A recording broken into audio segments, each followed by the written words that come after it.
अखिल भूमंडलीय सर्व शिरोमणि मुनि समाज के संस्थापक आदि मुनीश्वर योगेश्वर सदगुरुदेव शिव मुनि महाराज की जय। उपस्थित मुनि वृंद, साधु सज्जन वृंद, संत वृंद, साधक वृंद, आध्यात्म ज्ञान के जिज्ञासु और प्रेमियों, सभी श्रोता वृंद, आप सबको मेरा कोटिशः नमन, सप्रेम जय जीव। समय की बात हो गई है ना। वो अध्याय हो गया पूरा। हम लोगों ने जाना कि जिसको हम लोग भूत भविष्य और वर्तमान कहते हैं वह सिर्फ एक चेतन आत्मा की कल्पना मात्र है ना। वास्तव में सब असत्य ही है ना। तो जब आपको ब्रह्म ज्ञान हो जाएगा, आपको जब सच्चा ज्ञान हो जाएगा कि आप हजारों वर्षों से हैं, हजारों को छोड़ दीजिए, अनंत वर्षों से हैं और अनंत काल तक रहेंगे, है ना। केवल शरीर बदलते रहा है तो आपके लिए क्या है, भूत भविष्य वर्तमान सब बराबर है। तो हम लोग को अभी उतना माने इस स्थूल बुद्धि के अनुसार ही हम लोग अभी चलते हैं, है ना। जो तत्वदर्शी होते हैं आत्मज्ञान के, है ना, उनके लिए भूत क्या, वर्तमान क्या, भविष्य क्या, सब समान है ना। उसी को सदगुरुदेव समझा रहे हैं वास्तव में। एक पल के पहले जो चीज़ अभी के लिए, जो अभी वर्तमान है, पल भर में वह भूत में चला जाएगा और जो भविष्य था वो वर्तमान में आ जाएगा, है ना। भूष भविष्य वर्तमान कोई बात नहीं है। अब कैसे इसको समझाएंगे, वो तो गुरुदेव इतना सुंदर समझा दिए। तो आप विचार कीजिए, उनको बारंबार पढ़िए, है ना, किताब को पढ़िए या तो सुनिए। आप खुद भी विचार कीजिए अंतर्मन से, आपको मालूम हो जाएगा वास्तव में, है ना। ये सारे समय जो हैं हमने तैयार किए हैं, आपने तैयार किए हैं आपके सुविधा अनुसार, क्या दिन क्या रात, है ना। हर जीवों के लिए अपने अपने तरीके से है। जिनका भोजन दिन के समय प्राप्त होता है, दिन को देखते हैं, परिश्रम करते हैं। जिनका भोजन रात के समय मिलता है वो रात को देखते हैं, रात में खाना उनका परिश्रम करते हैं। और जिनको दिन और रात मिलता है तो निश्चिंत है, दिन रात दोनों देख सकते हैं, है ना। सब अपनी आत्मा ने शरीर की रचना की है अपने तरीके से, है ना। तो आज अभी हम लोग आगे पढ़ेंगे, है ना, इस विषय में। समय की जैसी बातें हो गई, अब देश के बारे में बातें होंगी। देश का लिखिए गुरुदेव कोष्टक में स्पेस, है ना। तो अध्याय 11 है, और इस पर चर्चा करेंगे अभी हम लोग अध्याय 11 पर। पिछले अध्याय में काल और काल्पनिक और असत्य सिद्ध किया गया है। पिछले अध्याय में काल को काल्पनिक और असत्य सिद्ध किया गया है। इस अध्याय में अब देश आदि पर विचार किया जाएगा। तो पिछले अध्याय में हमने देखा कि काल जो है काल्पनिक है। अब बता रहे हैं सदगुरु कि देश जो है वह भी काल्पनिक है। अब लीजिए यही पढ़ लेते हैं। जैसे काल में भूत भविष्य और वर्तमान 3 विभाग होते हैं। काल में हम लोग पढ़ते हैं ना, भूत भविष्य और वर्तमान 3 विभाग होते हैं, है ना। अब इसमें भी वैसे ही हैं, गुरुदेव कह रहे हैं उसी तरह देश भी वह है जिसमें लंबाई, चौड़ाई और मोटाई, यह 3 बातें होती हैं। समय जैसे होता है ना, भूत भविष्य वर्तमान, देश भी वैसे ही है, बोल रहे हैं गुरुदेव, जिसमें लंबाई हो, चौड़ाई हो और मोटाई हो, ये तीनों बातें जिसमें होती हैं उसको कहते हैं देश, है ना। अब बातें आगे। हम लोग या संसार की दूसरी चीजें भी ऐसे ही देश के आधार पर टिकी हुई या ठहरी हुई हैं। चाहे हम लोग हों या कोई दूसरी चीजें हों, जो कुछ भी है वह देश के ही आधार पर टिकी हुई है, देश के ही ऊपर या देश के ही अंदर या देश पर ही टिकी हुई है, ठहरी हुई है। ऐसे कोई भी देश को लीजिए, उदाहरण, है ना।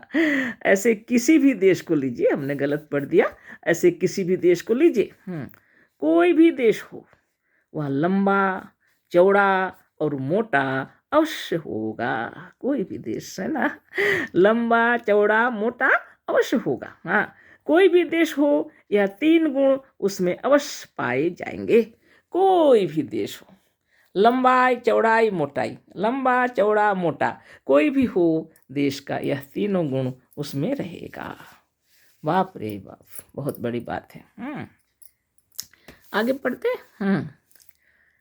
अब आगे क्या लिख रहे हैं, कोई भी देश हो, यह 3 गुण उसमें अवश्य पाए जाएंगे। देश की 10 दिशाएं भी इन्हीं तीनों गुणों के अंतर्गत हैं।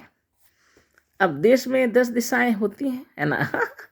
इन्हीं तीनों गुणों के अंतर्गत हैं। लंबाई में यदि कहीं पूर्व और पश्चिम अपने कोनों के साथ आ जाएगा तो चौड़ाई में उत्तर और दक्षिण नहीं छूट सकता। पूर्व पश्चिम लंबाई में, चौड़ाई में उत्तर और दक्षिण, है ना।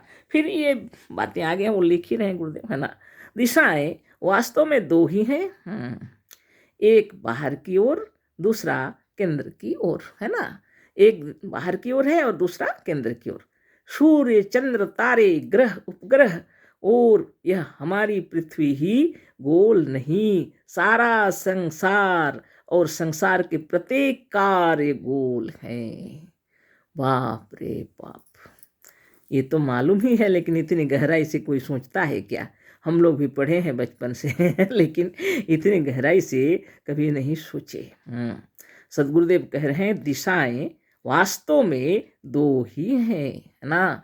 वास्तव में दिशाएं सिर्फ 2 हैं, जो हम लोग 10 दिशा कहते हैं, लेकिन सदगुरु कह रहे हैं वास्तव में अगर देखा जाए तो दिशाएं सिर्फ 2 हैं, एक बाहर की ओर, दूसरा केंद्र की ओर, है ना।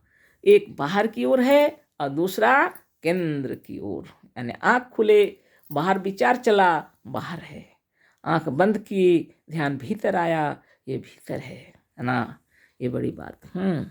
सूर्य, चंद्र, तारे, ग्रह, उपग्रह और यह हमारी पृथ्वी ही गोल नहीं, सारा संसार और संसार के प्रत्येक कार्य गोल हैं। सब पता है, सूर्य हैं, चंद्र हैं, तारे हैं, ग्रह हैं, उपग्रह हैं और हमारी ये पृथ्वी सब गोल हैं। सदगुरुदेव कह रहे हैं सिर्फ संसार गोल नहीं है, संसार के साथ साथ इसके जितने कार्यकलाप हैं सभी गोल हैं। गोलाई शून्य का या 0 का प्रतीक है।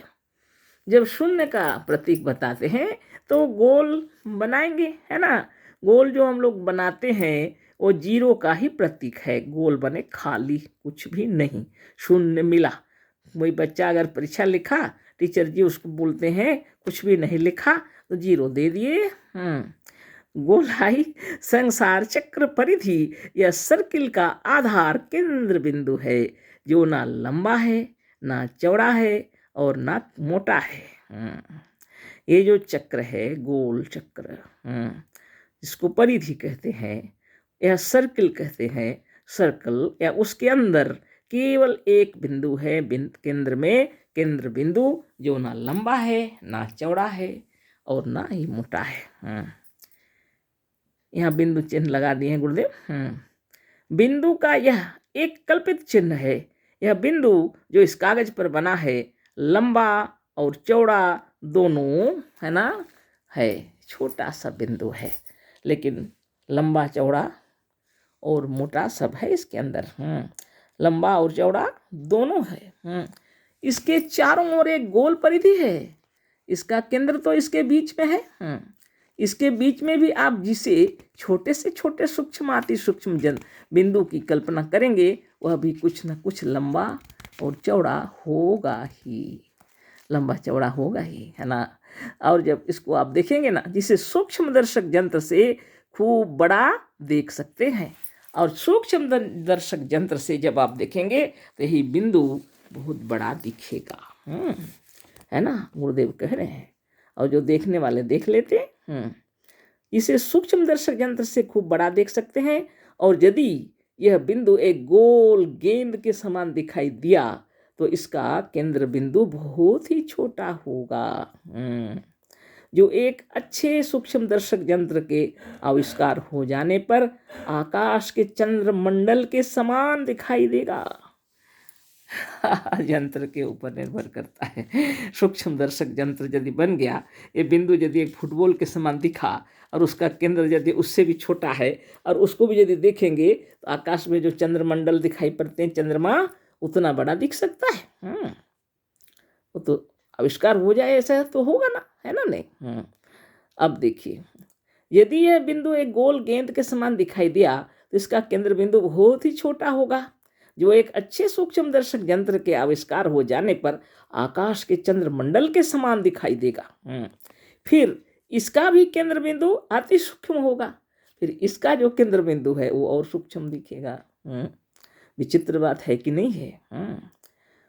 अब देखिए, तो फिर इसका भी केंद्र बिंदु अति सूक्ष्म होगा ही, क्योंकि केंद्र बिंदु परिधि के बीचों बीच का वह बिंदु है जो जरा भी लंबा चौड़ा नहीं है। केंद्र बिंदु जो है वो जरा भी लंबा चौड़ा नहीं है, वो बिंदु है जिसमें देश या स्पेस की कल्पना तक नहीं हो सकती। आप इस बिंदु में एक देश की कल्पना नहीं कर सकते, एक स्पेस की कल्पना तक नहीं हो सकती। अब यह छोटे से छोटे बिंदु किसी दूसरे अच्छे से अच्छे सूक्ष्म दर्शक के आविष्कार हो जाने पर यह सूक्ष्माति सूक्ष्म बिंदु पृथ्वी से भी बड़ा दिखाई दे सकता है। इसमें कोई संदेह नहीं है, वो तो सूक्ष्म दर्शक यंत्र के आविष्कार से मतलब है। ठीक है, और थोड़ा आगे पढ़ेंगे, टाइम ज़्यादा हो गया है ना। आगे अभी पढ़ते हैं। अच्छा, अभी इतना ही। अशेष धन्यवाद। कोटि शह नमन। सदगुरुदेव शिव मुनि महाराज की जय। सप्रेम जय जी।